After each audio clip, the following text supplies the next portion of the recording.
Hi everyone, thank you all for being here today and taking time to listen to me. I'm going to tell you more about the accessibility updates we made on Deathloop. I'm Yohann Bazoj and I will briefly introduce myself.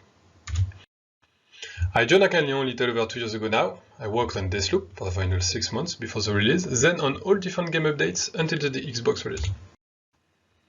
Before that, I worked for 11 years at Ubisoft, where I held various roles from UI artist to lead UI for the entire The Crew franchise. And in parallel to my years at Ubisoft, I had the opportunity to work on few independent projects, most notably on Nightcall, a narrative game developed by Monkey Moon and published by Warfury. So, what is Deathloop? Deathloop is a FPS from Arcane with solo gameplay augmented with deadly multiplayer. In Deathloop, two rival assassins are trapped in a mysterious time loop on the island of Black Reef, doomed to repeat the same day for eternity. As called, your only chance to escape is to end the cycle by uncovering intel and assassinating 8 key targets before the day begins again. As Juliana, you invade another player's campaign and kill Colt to prevent him from breaking the loop.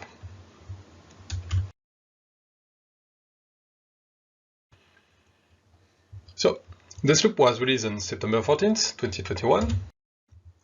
Reviews were mostly very good, but a shadow came dark on the picture. So, let's start off with, I'm going to say it, Deathloop is not accessible. Yep, it was a fact. Deathloop was not accessible, and the community let us know. We watched accessibility reviews coming for the title, and some people in the studio were sad watching Steve Saylor and others talk about how they could not play the game. Indeed, before the release, we had taken time to make an inventory of Deathloop, and we knew that to have gaps to fill during the game updates.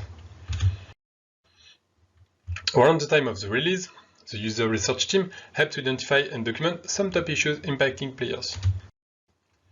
On PS5, we did not have an option to adjust the field of view. We did not have controller mapping. Some interfaces were hard to read because of text that were too small or in any written typeface that was difficult to read. Players also had a hard time navigating menus, especially when using a controller because of having to use a cursor. And some people who struggled with combat had no way to reduce the difficulty of the combat. They could also get frustrated with having to start over again with a new loop after 2 deaths. In addition, some people at the other extreme found the game combat too easy, so we could not just lower the combat difficulty for everyone. When all this happened, we knew that accessibility would be a priority for the next few months. Fortunately, we had the game updates planned 1 month after the release of Deathloop. And we decided to quickly integrate controller mapping and field of view setting on PS5. It was important for us to raise the players and tell them, okay, we have listened to you, we are also quickly adding the most important points for you. But stay tuned, because the biggest is yet to come. To achieve our goal, we had temporarily created a dedicated team that will be focused on accessibility. Alexandre was our game designer. Lucille and Cedric, the 2 UI programmers of the project. Diana and Adrien, our 2 gameplay programmers. And finally, having shown interest in this subject, despite the little knowledge I had about accessibility, I was promoted to our accessibility champ in addition to my roles as lead UI UX. It was really cool to see all the energy, the positivity around this project. The team was very motivated and showed great commitment. We found the subject important even if it was new to all of us. In parallel with all this, and with the help of our Resolve Research Lab, we searched for any accessibility reviews. I listed all feedback. I saw all accessibility video reviews. I read all tweets, comments, suggestions for improvement. I assure you, I think I read it all. If you tweet about accessibility, you can be sure I saw it. We also look at other social media. Anywhere on the internet, people were talking about our game, we had someone diving into that feedback. And we also contacted Josh Traub from Apex and Jérôme Dupierre from Capgame. We took time to test the game and gave us more in-depth accessibility reports. Then we created a full backlog based on this investigation. In parallel with Alexandre, the game designer, we thought long and hard about how to add difficulty modifiers without compromising the rest of the game. It is important to remember that Deathloop remains a game with multiplayer experience. We could not unbalance the experience for players wishing to play the game in multiplayer. We had to find countermeasures. even if, unfortunately, we had to constrain certain options only in solo mode. In the end, we push the option as far as possible. Players have trouble aiming. Okay, let's add a snap on enemies while players are aiming. Was battle too difficult? Okay, let's allow two players to block the stress loop. Stress loop system makes the game harder the more enemies player kills. So, by looking this, we prevent the game from getting too hard when players are having a more successful attempt and are close to beating the game. Reprise is a mechanic where people can come back to life twice, but then the next death causes the whole loop to start over from the beginning. Having to start over again when you died too many times was a core mechanic of the game. Our marketing for the game even said, if at first you don't succeed, die again. But when the game released, we heard from people who could not even reach the exit door of the level because they do not have enough life to make it.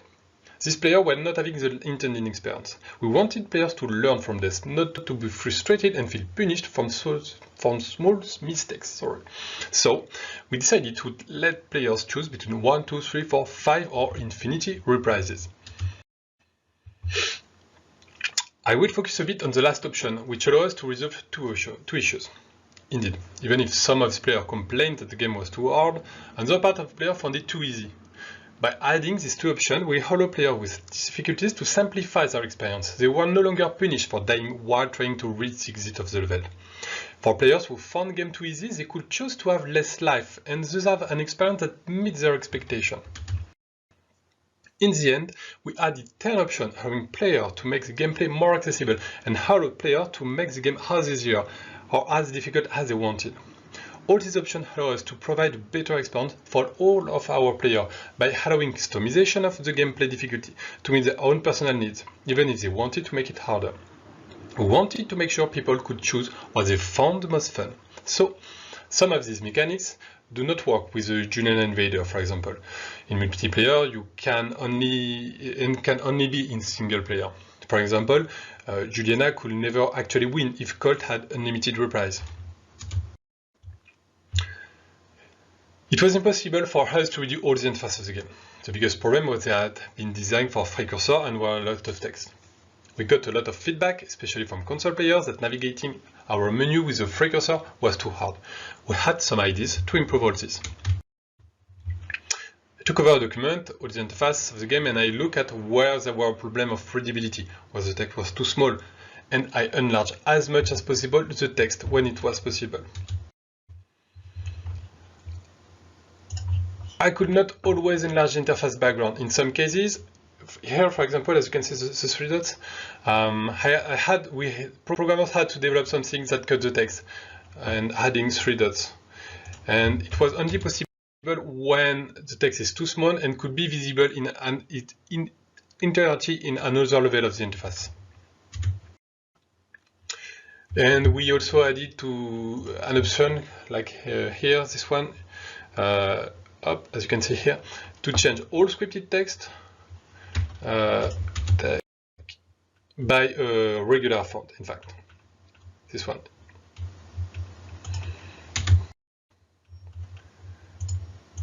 With all this, the interface has become more readable.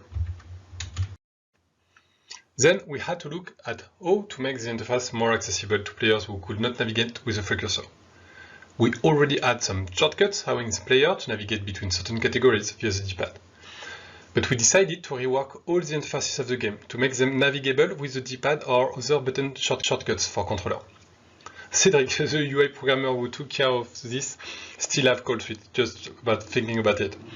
And we first had several constraints, that we had to manage. And we did not have a specific UI for the D-pad, so we had to make it all this compatible. We wanted players to be able to quickly switch between free cursor and D-pad seamlessly. Also, tooltips should be placed somewhere in the interface. And some menus were designed entirely with the free cursor. So, we considered two solutions. The first one, when player is playing with the D-pad, tooltips are snapped to the element, but appear with a small delay to not overwhelm the UI. While player is moving his selection, the tooltip doesn't appear. And the second one, update visually the UI to find a place for the tooltip information. And we chose the first one because it seemed to meet the initial request and did not represent too big risk in terms of changing all the UI of the game. So I look at all the interfaces and make quick mockups to explain to the programmers the navigation we would like with the D-pad, how to add new shortcuts and adding new buttons.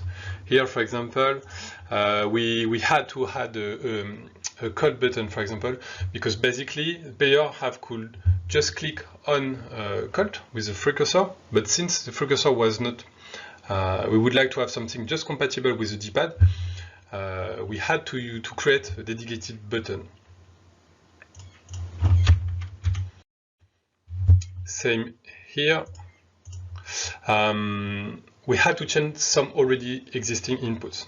For example, here we had to remove the representation of the D-pad because before it was only used to navigate vertically in this list, but now since players can navigate vertically in this list but also in this one, shortcut had to be removed even if the navigation still works with the D-pad in this list. Or think about the fact that tooltip can hide elements. Here, by the free cursor, I could see my weapon, because if I didn't hover on an element, I did not have a tooltip.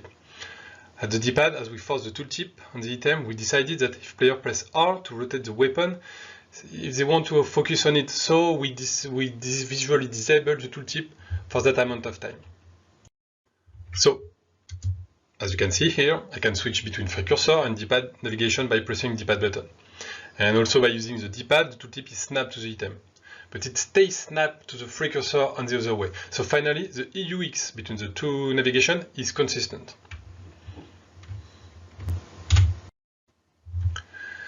We had almost finished doing all the features in the backlog, and the consultant report came along and showed us something that no one had noticed before. But which once you know, it seems obvious. The color of the neutral VFX, the light blue. On the snow, it seems pretty obvious. It's sometimes very, very hard to see. I went to see the VFX team who were immediately involved and concerned, and in the end we went around all the lasers of the game, the turrets, camera, etc. And we added an option that allowed player to change the color of the states, the neutral front enemy independently. In fact, it was a bit complicated because it was not anticipated and all VFX had not been done in the same way, but we managed to come up with something really conclusive. One of the last options we added is the adjust of game speed. I still remember when someone came to me and asked me if we could add the adjust game speed. It was released on Ratchet & Clank Rift Apart and had just been put forward by the Forza Horizon 5 team. The idea is to allow a player who has activated the option to slow down the speed of the game by pressing an input. The list was already so long that I fear the team would get scared. We talked about it in a sync and a JPP said, hey, in fact, it already exists. Yes, indeed. We already had a debug mog that allows us to speed up or slow down the speed of the game to allow us to debug certain things. And we look at what it looked like for those unfamiliar with this feature. And with the help of the audio team, we did what was necessary to add the visual dissonance between audio and video. In fact, the feature of the game is to slow down, and only the gameplay sound should be slowed down. For example, the sound makes by Colt, like reloading weapon, opening a door, are slowed down to match the new speed. But the NPCs that we hear about, the exchange between Colt and Juliana, are not slowed down. The action had to remain understandable even during the activation of this option. And finally, it's funny to consider that a debug feature could serve for an accessibility feature with a bit of polish. Don't overlook this when you're thinking about your next feature. So I will show you an example. Here the speed is at 50%. You can clearly see that my movement and the NPCs are slowed down, but you can clearly understand what character is saying. The happiest place on this rock, the library. Hope you're...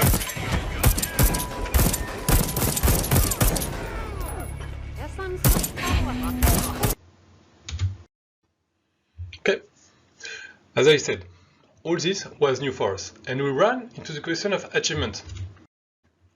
Should achievement be blocked for players playing these accessibility options?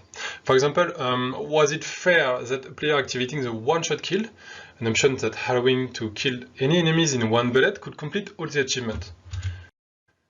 On the other end, we were aware that achievement are an important vector of inclusion for the community of players. So blocking their access because they had chosen the accessibility option was a vector of exclusion that we could not accept. So we came to the conclusion that players using accessibility option should be able to complete all the achievements. In the end, if players with disabilities use this option to complete achievements, it doesn't matter. In the end, players will spend time and have fun on our game, and that's what we want after all. So, finally, we delivered a game update with about 30 accessibility options. From visual options like field of view, camera motion blur, beam VFX, to gameplay options like number of surprises, combat difficulty, watch and kill, to menus and interface options like resizable HUD, color fine tuning, menu cursor speed multiplier, etc. And yeah, Deathloop's accessible now. Yep. In the end, the game update had a very, very good reception. A lot of good feedbacks on Twitter, and this Steve Seller video that I never tire of watching made us so happy at the studio. And even if everything was not perfect, we wanted to show that at Arcanion we take the problem encountered by the community to heart, and that we want to make Deathloop more accessible. We are both very proud and very humble to have been able to make this post-launch, in fact, and to have this kind of live feedback. It is pretty rare in gaming to have this live, unless you work on live game where you make updates every 3 months. When you work on a game for years, of course you have a user feedback during playtest, but the real user feedback is what happened when the game is shipped. To top it off, Deathloop was rewarded at the PS I Love You XOXO for the most improved accessibility on PS5, and it was also nominated as a Game Accessibility Conf Award. So thanks again, we were honored and by this warm recognition, in fact, yes. So, basically the goal was to make Deathloop more accessible. We wanted to improve things, to make the game more inclusive. We felt it was important for these things to happen, even if it was after launch. Now, it is interesting to see that accessibility continues to infuse the studio, and that is taken account earlier in our processes. Personally, I learned a lot over this month, working with consultant, user research team, trying to understand what problems were and how to adapt certain game elements to find the right answer. And the team and the studio have grown with this knowledge. Merci, thank you. This is my photo, so I hope you found it interesting. And thank you for all the people who encourage me, help me, give me some feedback to my presentation. If you have any questions, do not hesitate to send me a message via my Twitter account. So, bye bye.